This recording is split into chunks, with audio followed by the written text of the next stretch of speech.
Hello friends and dear students, स्वागत है आप सबका आपके अपने चैनल फार्मेसी जोन में। मैं हूं आशुतोष शुक्ला और दोस्तों हम लोग पढ़ रहे हैं diploma in pharmacy first year के subject human anatomy and physiology के चैप्टर 3 को, जो कि है टिश्यूज़। और टिश्यू में आज हम लोग पढ़ेंगे कनेक्टिव टिश्यू के बारे में। लास्ट वीडियो में हम लोगों ने डिस्कस किया था एपिथेलियल टिश्यूज़ क्या होते हैं, तो वहीं पे जो सेकेंड टाइप ऑफ टिश्यू है दैट इज़ कनेक्टिव टिश्यू, उसके बारे में आज हम यहाँ पे इस वीडियो में डिस्कस करेंगे। तो आइए देखते हैं ये कनेक्टिव टिश्यू क्या होते हैं। सबसे पहले हम इसके इंट्रोडक्शन से स्टार्ट करेंगे कि कनेक्टिव टिश्यू होते क्या हैं, ये कैसे होते हैं, इसके बारे में हम लोग जानेंगे। तो कनेक्टिव टिश्यू ये जो होते हैं, आप सबको पता है कि ये बॉडी टिश्यूज़ होते हैं, जो कि बॉडी में हमारे जो स्ट्रक्चर है बॉडी का वो इन्हीं की हेल्प से बनता है। जो भी बॉडी फंक्शंस हैं वो टिश्यूज़ की वजह से परफॉर्म होते हैं। और ये जो कनेक्टिव टिश्यू हैं ये मोस्ट एब्यूंडेंट टिश्यूज़ हैं। मोस्ट एब्यूंडेंट टिश्यू का मतलब है कि सबसे प्रचुर मात्रा में, यानी सबसे ज़्यादा मात्रा में, सबसे ज़्यादा अमाउंट में बॉडी में पाए जाने वाले टिश्यूज़ कौन से हैं? कनेक्टिव टिश्यूज़ में हैं। और कनेक्टिव टिश्यूज़ जो हैं ये क्या होते हैं, ये जैसे जो हम लोगों ने इसके पहले पढ़ा था एपिथेलियल टिश्यूज़, तो एपिथेलियल टिश्यूज़ एक दूसरे से बहुत ही डेंस अटैचमेंट रहता है, वो बहुत ही क्लोजली पैक्ड रहते थे।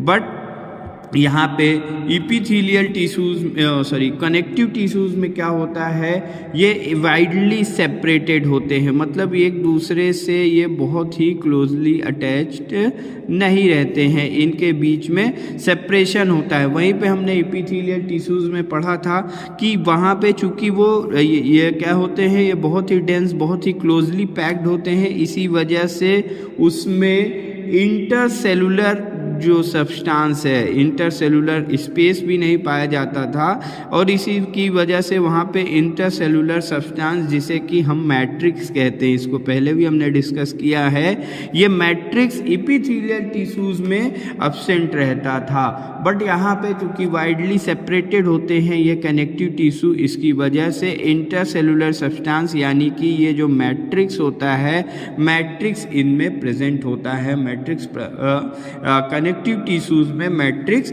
पाया जाता है। और ये जो मैट्रिक्स होता है, इस मैट्रिक्स में फाइबर्स प्रेजेंट होते हैं। मैट्रिक्स जो होता है, इन मैट्रिक्स में फाइबर प्रेजेंट होते हैं जो कि semi solid jelly like structure का फॉर्मेशन करते हैं। ये semi solid jelly like consistency या डेंस या रिजिड स्ट्रक्चर के होते हैं। और ये डिपेंड करता है कि इनकी पोजीशन पे और उसका जो भी सेल है उसके फंक्शन क्या हैं। तो हमने देखा कि कनेक्टिव टिश्यू ये मोस्ट एब्यूंडेंट टिश्यूज़ होते हैं, ये वाइडली सेपरेटेड होते हैं, इनमें इंटरसेलुलर मैट्रिक्स पाया जाता है, इंटरसेलुलर सब्सटेंस पाया जाता है। इंटरसेलुलर सब्सटेंस को हम क्या कहते हैं? मैट्रिक्स कहते हैं। अब हम इसके फंक्शन के बारे में जान लेते हैं। तो जैसे कि इसका नाम से ही हमें पता चल रहा है, इसका नाम है कनेक्टिव टिश्यू, यानी कि ये कनेक्ट करने का काम करता है, यानी कि ये क्या करता है? बाइंडिंग और स्ट्रक्चरल सपोर्ट का काम करता है। बाइंडिंग एंड स्ट्रक्चरल सपोर्ट का काम हमारे जो कनेक्टिव टिश्यूज़ हैं ये करते हैं। उसी के साथ साथ ये प्रोटेक्शन भी प्रोवाइड करते हैं। प्रोटेक्शन, ट्रांसपोर्ट, ये सब, इसके इंसुलेशन, ये इसके कुछ मेन इम्पॉर्टेंट रोल हैं। कनेक्टिव टिश्यू का जो कुछ इंपॉर्टेंट फंक्शंस हैं, that is binding and structural support, protection, transport and insulation. अब हम देखते हैं कि कंपोजिशन या सेल्स ऑफ कनेक्टिव टिश्यू, ये जो कनेक्टिव टिश्यूज़ हैं ये किन किन सेल्स के बने हुए होते हैं, ये किससे बने हुए होते हैं, इसके बारे में हम जानेंगे। तो जो हमारे सेल्स हैं इसमें कनेक्टिव टिश्यूज़ में कुछ स्पेशलाइज्ड सेल्स पाई जाती हैं, जैसे कि जिसे हम कहते हैं फाइब्रोब्लास्ट हो गया आपका, फाइब्रोब्लास्ट पाए जाएंगे यहाँ पे, fibroblast, fat sales, fat cells होती हैं, मैक्रोफेज होते हैं, फैट सेल्स, मैक्रोफेज, ल्यूकोसाइट्स जो आदमी की होती हैं, इन्हें हम क्या ल्यूकोसाइट्स जिसे कि WBC भी कहा जाता है, एंड मास्ट सेल्स, ये सब सेल्स से मिलके आपके कनेक्टिव टिश्यूज का फॉर्मेशन होता है। तो fibroblast, fat cells, macrophage, leucocytes and mast cell, these are the cells which are present in the connective tissues. अब फाइब्रोब्लास्ट क्या होते हैं? फाइब्रोब्लास्ट ये लार्ज फ्लैट सेल होते हैं, इनका जो शेप होता है फ्लैट और इरेगुलर शेप के ये सेल्स होती हैं, और ये क्या करते हैं? कोलेजन और इलास्टिक जो फाइबर्स होते हैं उनका प्रोडक्शन करते हैं। मेन जो इनका फंक्शन होता है ये टिश्यू रिपेयर का काम करते हैं। जब कहीं पे भी कोई चोट लग जाती है, कोई कट हो जाता है, तो वहाँ पे ये फाइब्रोब्लास्ट ही इकट्ठा होके उस वाउंड हीलिंग, उस टिश्यू रिपेयर का काम करते हैं। वहीं फैट सेल्स आपकी जो हैं इनको एडिपोसाइट्स के नाम से भी जाना जाता है। Fat cells are also known as adipocytes, और ये सिंगल या ग्रुप में पाए जाते हैं, सिंगल और ग्रुप में पाए जाते हैं, और ये इनका जो साइज और शेप है वो अलग अलग होता है। वहीं पे मैक्रोफेज जो होते हैं ये भी इरेगुलर शेप के होते हैं, मैक्रोफेज का भी जो शेप होता है इरेगुलर शेप के होते हैं, और ये साइटोप्लाज्म में ग्रैनुलर स्ट्रक्चर्स में पाए जाते हैं। अब हम देखते हैं जो हमारे टाइप्स ऑफ कनेक्टिव टिश्यूज़ हैं, कनेक्टिव टिश्यूज़ के टाइप्स के बारे में। तो हमने जैसा कि पहले डिस्कस किया था कि कनेक्टिव टिश्यूज जो है ब्रॉडली इनको दो भागों में पहले डिवाइड किया गया। पहले ये इनको मेन 2 टाइप्स में डिवाइड किया गया, जिसको पहला हम कहते हैं लूज कनेक्टिव टिश्यू एंड दूसरा है डेंस कनेक्टिव टिश्यू।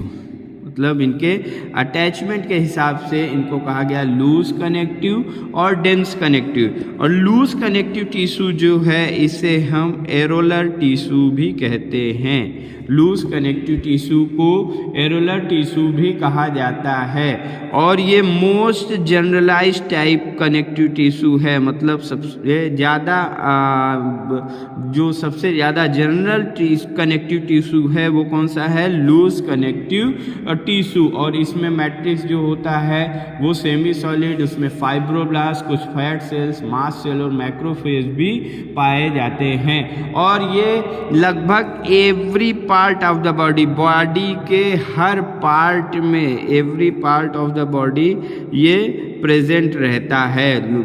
हर बॉडी के लगभग हर भाग में पाए जाते हैं। इसीलिए चूंकि ये हर जगह पाए जाते हैं, और हमने शुरुआत में भी पढ़ा कि कनेक्टिव टिश्यू जो होते हैं ये क्या होते हैं? ये मोस्ट एम्बिडेंट टिश्यूज होते हैं। चूंकि कनेक्टिव टिश्यू ही मोस्ट एम्बिडेंट टिश्यूज होते हैं, वहीं पे लूज कनेक्टिव टिश्यू को most generalised types of tissues भी कहा जाता है। और ये क्या करते हैं? ये क्या कनेक्ट करते हैं और सपोर्ट प्रोवाइड करते हैं, कनेक्शन एंड सपोर्ट प्रोवाइड करते हैं टिश्यूज़ को। मेनली कहाँ पे? ये फॉर एग्जांपल जो किन मेन जगहों पे, जैसे अंडर द स्किन का जो टिश्यूज़ होते हैं उनको कनेक्ट करते हैं, उनको सपोर्ट प्रोवाइड करते हैं। बिटवीन मसल्स के बीच में भी लूज कनेक्टिव टिश्यू या एरोलर कनेक्टिव टिश्यूज पाए जाते हैं। ब्लड वेसल्स में जो सपोर्टिंग ब्लड वेसल्स होती हैं वहाँ पे, और उसके साथ साथ एलिमेंट्री कैनाल में इन कुछ जगहों पे आपके ये लूज कनेक्टिव टिश्यूज़ की प्रेजेंस होती है, और वहाँ पे ये कनेक्ट करने का, एक दूसरे टिश्यूज़ को कनेक्ट करने का और सपोर्ट करने का काम करते हैं। अब लूज कनेक्टिव टिश्यू का जो टाइप है वो है एडिपोज टिश्यू। कौन सा टिश्यू? Adipose tissue. और ये जो एडिपोज टिश्यूज होते हैं ये मेनली फैट सेल्स के बने हुए होते हैं। Adipose tissues are consist of fat cells, जिसे कि हम एडिपोसाइट्स भी कहते हैं। अभी यहाँ पे हमने देखा था फैट सेल्स को हम क्या कहते हैं? एडिपोसाइट्स भी कहते हैं। और ये मेनली 2 तरीके के होते हैं, 2 टाइप के होते हैं फैट सेल्स आपके। एक होगा white adipose tissue white adipose tissue और दूसरा होता है ब्राउन एडिपोज टिश्यू। सो एडिपोज जो हमारा लूज कनेक्टिव टिश्यू है वो कितने तरीके के होते हैं? एक तरीके का जिसे एडिपोज टिश्यू कहते हैं। एडिपोज टिश्यू फर्दर दो पार्ट में डिवाइड होता है, white adipose tissue and brown adipose tissue. अब जो वाइट एडिपोज टिश्यू होता है ये कहाँ पे पाया जाता है? एडल्ट्स में पाया जाता है और 20 to 50% body weight, 20 to 50% of body weight, हमारे शरीर का 20 से 50% जो बॉडी वेट है वो इसी वाइट एडिपोज टिश्यू की वजह से होता है। और जो इसकी अमाउंट है, अमाउंट ऑफ एडिपोज टिश्यू एक इंडिविजुअल में, वो उसके एनर्जी, कितना एनर्जी इनटेक कर रहा है, कितना एनर्जी गेन कर रहा है, कितना एनर्जी का एक्सपेंडिचर है, इनके बीच के बैलेंस से ही पता लगाया जाता है कि वाइट एडिपोज टिश्यूज की कितनी अमाउंट प्रेजेंट है। और ये मेनली कहाँ पे पाए जाते हैं? किडनी में पाए जाते हैं, आईज में पाए जाते हैं और मसल्स के बीच में पाए जाते हैं, स्किन में पाए जाते हैं। और ये मेन क्या एक क्या हमारे एनर्जी के बैलेंस को, बॉडी टेम्परेचर को भी बैलेंस करने का काम करते हैं। वहीं पे जो ब्राउन एडिपोज टिश्यूज हैं ये कहाँ पे पाए जाते हैं? ये न्यू बॉर्न बेबीज़ में पाए जाते हैं, यानी जो बच्चा पैदा हो रहा है वहाँ पे ये पाए जाते हैं। नेक्स्ट आ जाते हैं हम, दूसरा जो हमारा टाइप है डेंस कनेक्टिव टिश्यूज। और ये डेंस कनेक्टिव टिश्यूज जो होते हैं इसमें ये कुछ टाइप के होते हैं, इसमें फाइबर्स ज़्यादा प्रेजेंट होते हैं, मोर फाइबर्स प्रेजेंट होते हैं। और जो और अदर सेल्स हमने जिनके बारे में डिस्कस किया था, फाइब्रोब्लास्ट, फैट सेल, मैक्रोफेज, ये सब कुछ कम अमाउंट्स में पाए जाते हैं। इसके टाइप्स हैं जैसे कि डेंस कनेक्टिव टिश्यूज़ के जो टाइप हैं वो हैं फाइब्रस टिश्यू। ये जो फाइब्रस टिश्यूज़ होता है ये कोलेजन फाइबर्स और बहुत ही लिटिल अमाउंट में यहाँ पे मैट्रिक्स पाया जाता है। उसके बाद आपके इलास्टिक टिश्यूज़, ये भी आपका डेंस कनेक्टिव टिश्यूज़ के एग्जाम्पल हैं। और इलास्टिक टिश्यू ये एक्सटेंशन में काम करते हैं और ये आपके ब्लड वेसल्स में, ट्रैकिया में, ब्रोंकाई में और लंग्स में पाए जाते हैं। उसके बाद ब्लड हो गया आपका, लिम्फॉइड टिश्यूज़ हो गए, blood lymphoid tissues, this are the example of dense connective tissue. तो ये था हमारा आज का टॉपिक। बोन्स में भी डेंस कनेक्टिव टिश्यूज पाए जाते हैं। तो गाइस ये था आज का हमारा topic connective tissue. I hope कि आपको इस टॉपिक के बारे में समझ में आया होगा। इस टॉपिक से रिलेटेड कोई भी क्वेरी हो तो आप कमेंट बॉक्स में ड्रॉप कर सकते हैं एंड टॉपिक के PDF नोट को आप डिस्क्रिप्शन बॉक्स में दिए हुए लिंक से डाउनलोड कर सकते हैं और चैनल को सब्सक्राइब करना ना भूलें। Thank you very much.